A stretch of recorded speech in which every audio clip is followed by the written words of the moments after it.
The bridegroom, Christ, and the bride, the church. Espousal in marriage is a love story, either disastrous or glorious. God in His Word covers the three marriages, that of a man to a woman, God the Father to Israel, and Christ to the church. All three are meant to portray a two-way love relationship, which God desires to be pure and undefiled. That is what this lesson is about.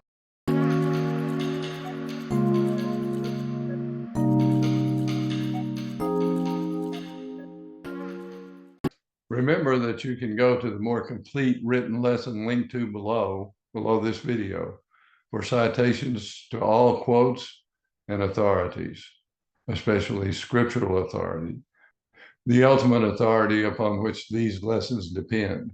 The book of Hosea presents the tragedy of a broken home, the personal experience of the prophet. He walks out of a broken home to speak to the nation Israel from a heart that was broken. He tells them the consequences of their unfaithfulness, that the northern kingdom will go into Assyrian captivity, as Jeremiah foretold the captivity of the southern kingdom to Babylon. Hosea knew how God felt because he felt the same way. God the Son is a spouse to the church. The tragic story of the marriage of Christ and his churches and the consequences of their disloyalty is foretold in the New Testament. The great majority of American churches have followed the example of the relationship of Israel and God the Father in their relationship with God the Son. We have witnessed the bride of Christ, except for a remnant of churches, become unfaithful. This religious apostasy, as always, has dire consequences: downfall of individuals, families, moral awfulness, political anarchy, and the downfall of the nation spiritually, and as a consequence, morally. Christ, the bridegroom, wishes to present his bride, the church, to himself, a chaste virgin, glorious and without spot or wrinkle or any such thing, holy and without blemish, not corrupted from the simplicity that is in Christ. The Apostle Paul stated, as inspired by God, that he was jealous over the church and wished to present her as a chaste virgin to Christ. God in his word likens the marriage relationship of husband and wife to the relationship of Christ and his churches. For the husband is the head of the wife, even as Christ is the head of the church, and he is the Savior of the body. Therefore, as the church is subject unto Christ, so let wives be to their own husbands in everything.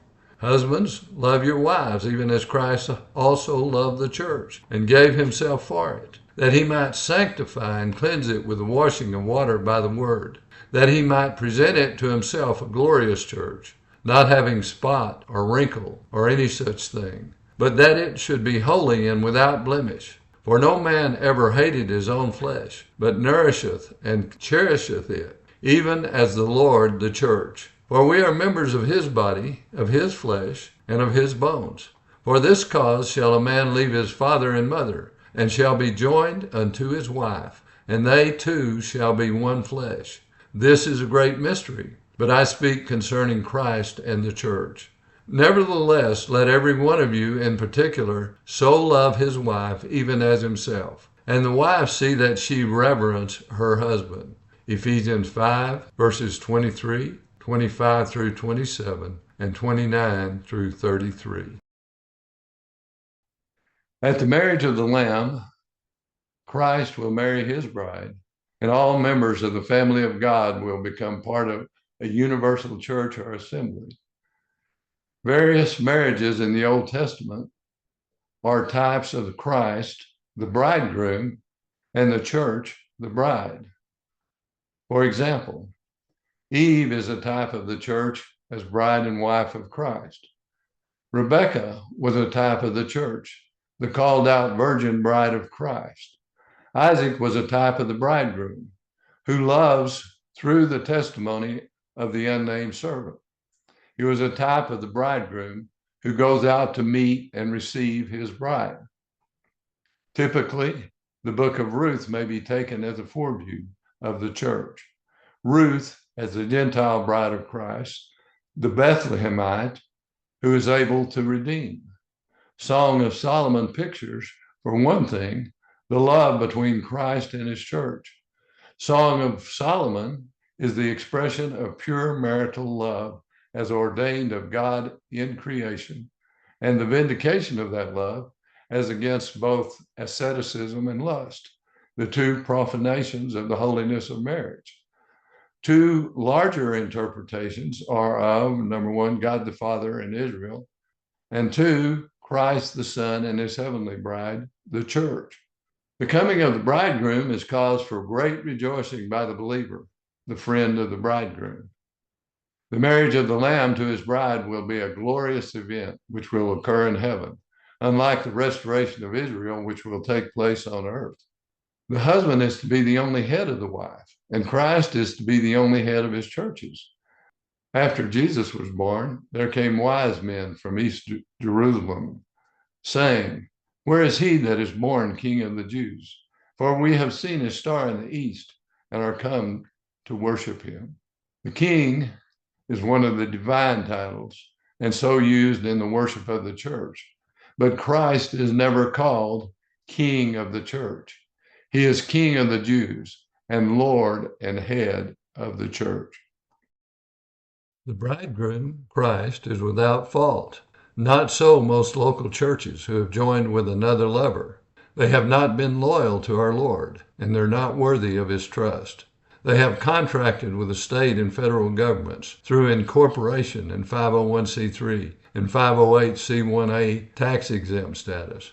Or they have united with the state and other lovers in other ways. They have committed spiritual fornication.